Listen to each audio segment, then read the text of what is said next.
Hello, everyone. It's good to see so many faces still coming to talk about this issue when Guantanamo is now so old that a child born the day that it opened 17 years ago could, as of today, enlist in the military and sign up to guard the 40 people who remain. Asim spoke about time already, but I actually think that because today is a kind of memorial, it can't be emphasized enough. And so if I could, I'd like to take us back to this question of time and the passage of time, and ask all of you to think individually about your life in the past 17 years and some of the most meaningful or important things that happened to you. Because Asim was saying, well, it's like your life was a race, but in a way it's almost worse. It is your life happening without you there. Your life happening somewhere out in the world while you were sitting in a 6-foot by 8-foot or 10-foot cell with only yourself to contemplate it. So again, please, for a moment, that's a lot of time. Think about what's happened to you in your life and a major life event of yours. Maybe, somebody got divorced. Somebody comes to you and says, think of a Guantanamo prisoner there on a censored, government official present telephone line. Your wife has given up on you. It's been too long. Or you lost your father. Or, God help us, you lost your son.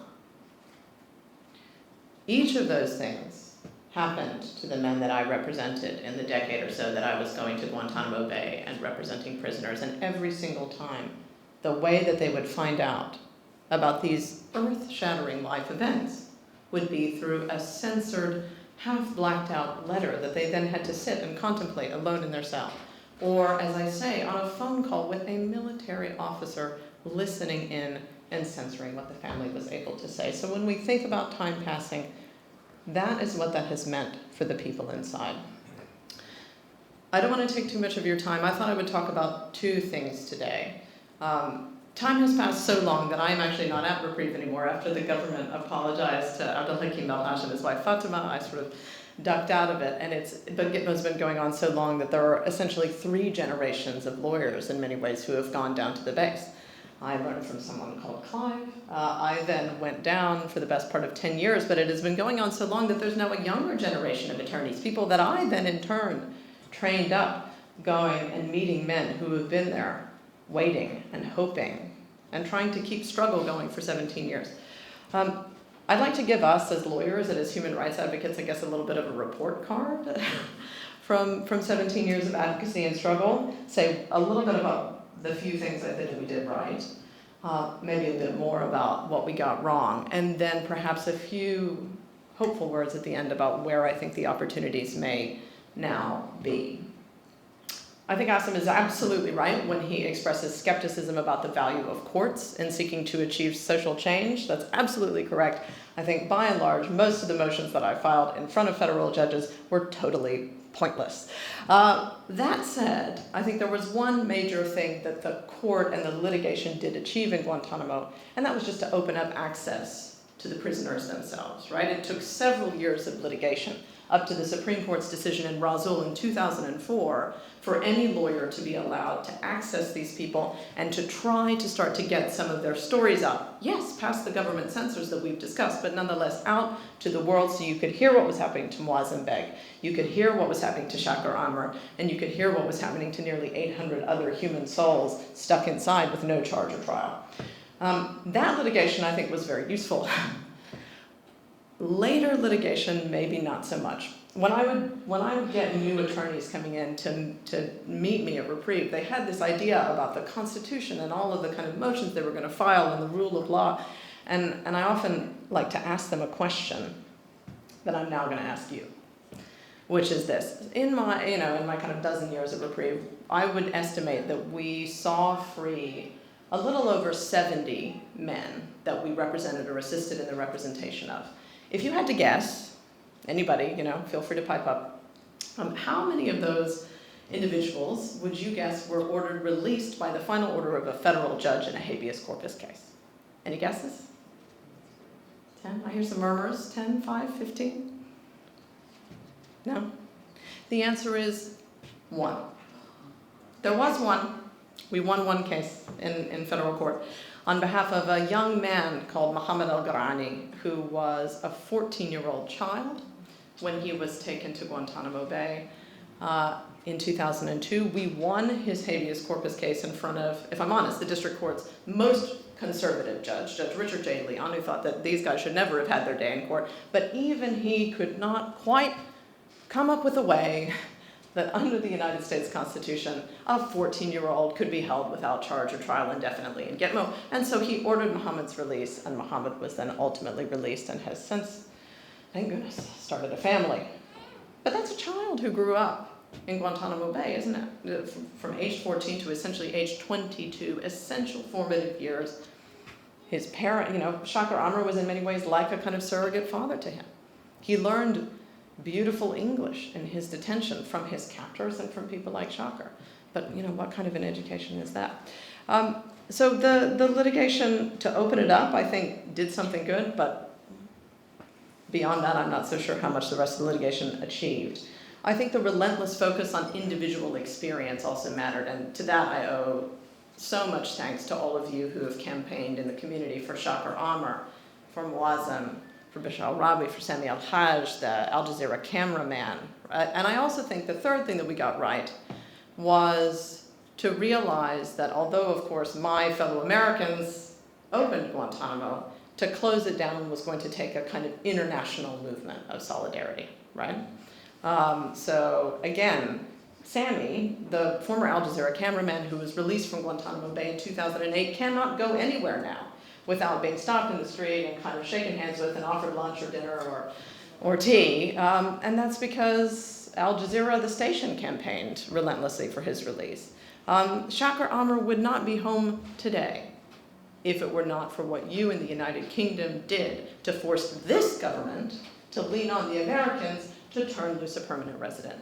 And I think that has been the case with the vast majority of the 70 people that we saw released. It was international pressure and international dissent that forced the United States to release prisoners. So that's another thing that we got right. But I'm afraid, looking back at it, I think there's a lot of stuff that we also got wrong as advocates, trying to win for our clients and trying to kind of push the debate and get human beings out of boxes however we saw. And the first one, I think, when I look back at it, I kind of think of the analogy as something that happened in the United States in the 1980s and 90s. Back then, there was a total bipartisan consensus about a different threat in the United States. And that threat was basically drug crime and the African American community. And Democrats and Republicans alike joined together to create a series of laws and practices that we all know now led to the total and mass incarceration of the African American community in the United States and disenfranchisement, the ripple effects of which continue to this day. 25 years later, we all see that as a mistake. We all now understand that that was the wrong way to approach problems of drugs and crime in impoverished communities in the United States. But too many people at that time, supposedly of the center left, joined in and created a bipartisan consensus about the war on drugs.